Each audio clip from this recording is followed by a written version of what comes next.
क्या आप भी LIC में पैसा लगाकर सोचते हैं कि आपने निवेश कर लिया है? तो ये वीडियो आपके लिए है, क्योंकि लाखों लोग आज भी बीमा को निवेश समझने की गलती कर रहे हैं। आज हम इसी गलती को समझेंगे और जानेंगे कि LIC करे या SIP। नमस्कार, आप लोग देख रहे हैं YouTube चैनल बिलियनजी फाइनेंस, जहां हम सिखाते हैं पैसे की सही समझ। तो दोस्तों, LIC क्या है और इसका असली उद्देश्य क्या है, इसके बारे में समझेंगे। LIC यानी life insurance corporation of India, Bharat की सबसे बड़ी बीमा कंपनी। LIC का असली मकसद है आपको और आपके परिवार को सुरक्षा देना, ना कि अमीर बनाना। अगर आप LIC की कोई पॉलिसी लेते हैं तो आप दरअसल अपनी लाइफ रिस्क को कवर कर रहे हैं। यानी अगर आपको कुछ हो जाए तो आपके परिवार को एक तय रकम मिलती है। यही इंश्योरेंस का उद्देश्य है। लेकिन ज्यादातर लोग LIC को इन्वेस्टमेंट समझ लेते हैं। हकीकत यह है कि LIC इन्वेस्टमेंट नहीं, एक प्रोटेक्शन टूल है। इसका रिटर्न बहुत कम होता है, औसतन 5% से 6% तक। अब सोचिए, अगर आप 20 साल तक 50,000 रुपया हर साल लगाते हैं तो 20 साल के बाद करीब 15 से 16 लाख रुपये मिलेंगे, जबकि SIP में यही रकम 25 से 30 लाख तक मिल सकता है। SIP क्या है और ये कैसे काम करता है, तो दोस्तों इसके बारे में समझेंगे।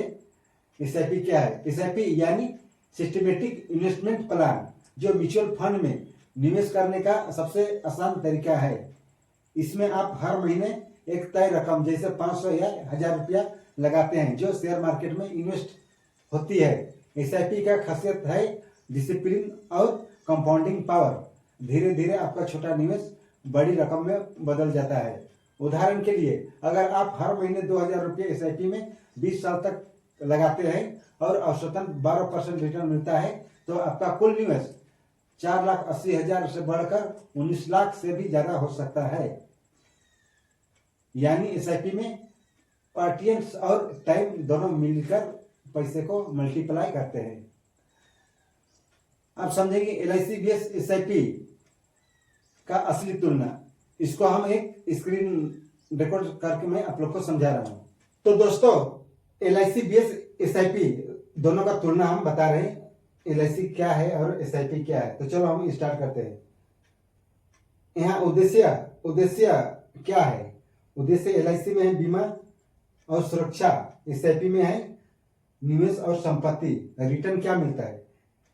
रिटर्न मतलब LIC में मिलता है 5 से 6% और SIP में मिलता है 10 से 15%। रिक्स LIC में बहुत कम है और SIP में मध्यम से ज्यादा। टैक्स, हाँ, 80 के तहत ज्यादा टैक्स लगता है और हाँ, इसमें भी इलेस थोड़ा कम लगता है। पीरियड LIC में 15 से 20 साल तक उसका लंबा है और SIP में लचीलापन, इसको कभी भी आप बंद कर सकते हैं या तो आप लॉन्ग टर्म में भी रख सकते हैं। इक्विटी में बोल रहा है कम है इसका और SIP में ज्यादा है। लाभार्थी, परिवार की सुरक्षा और निवेशक की संपत्ति। तो दोस्तों, ये SIP और LIC में फर्क है। तो दोस्तों, इससे साफ है कि LIC सुरक्षा के लिए है और SIP संपत्ति के लिए। अब इसे किसे चुने? अगर आप परिवार की फाइनेंशियल सेफ्टी के लिए सोच रहे हैं तो LIC यानी इंश्योरेंस प्लान लीजिए। और लेकिन अगर आप वेल्थ क्रिएशन यानी पैसा बढ़ाने के लिए सोच रहे हैं तो SIP सबसे बेहतर है। दरअसल LIC आपका रिस्क कम करता है, जबकि SIP आपका रिटर्न बढ़ाता है और एक समझदार निवेशक दोनों को साथ लेकर चलता है। Best combination LIC plus SIP दोनों जरूरी है। आपको पहले अपनी लाइफ के लिए एक टर्म इंश्योरेंस प्लान लेना चाहिए, जो कम प्रीमियम में ज्यादा कवरेज देता है। इसके बाद जो पैसा बचता है उसे SIP में लगाए, इक्विटी या हाइब्रिड म्यूचुअल फंड में। इससे आपको 2 फायदा मिलेंगे। परिवार की सुरक्षा भी रहेगी और पैसा भी बढ़ेगा। यही है स्मार्ट फाइनेंस का formula, protect with LIC, grow with SIP। तो दोस्तों याद रखिए, LIC बीमा है, निवेश नहीं। SIP निवेश है, बीमा नहीं। अगर आप सिर्फ LIC में पैसा लगा रहे हैं तो आप अपनी वेल्थ बिल्डिंग को जर्नी को धीमी कर रहे हैं, और अगर आप सिर्फ SIP में लगा रहे हैं बिना इंश्योरेंस के तो वो अपने परिवार को फाइनेंशियल रिस्क में डाल रहे हैं। इसलिए सही रास्ता है दोनों का संतुलन। दोस्तों अगर आपको ये वीडियो पसंद आया तो इसे लाइक करें और शेयर करें, ताकि आपको दोस्तों को भी ये गलतफहमी दूर हो जा सके।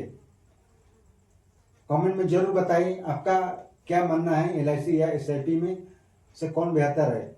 और अगर आप चाहते हैं कि मैं बताऊं कौन से स्टेप 3 SIP फंड्स 2025 में सबसे अच्छा रिटर्न दे रहा है, तो कमेंट में लिखिए #SIP 2025।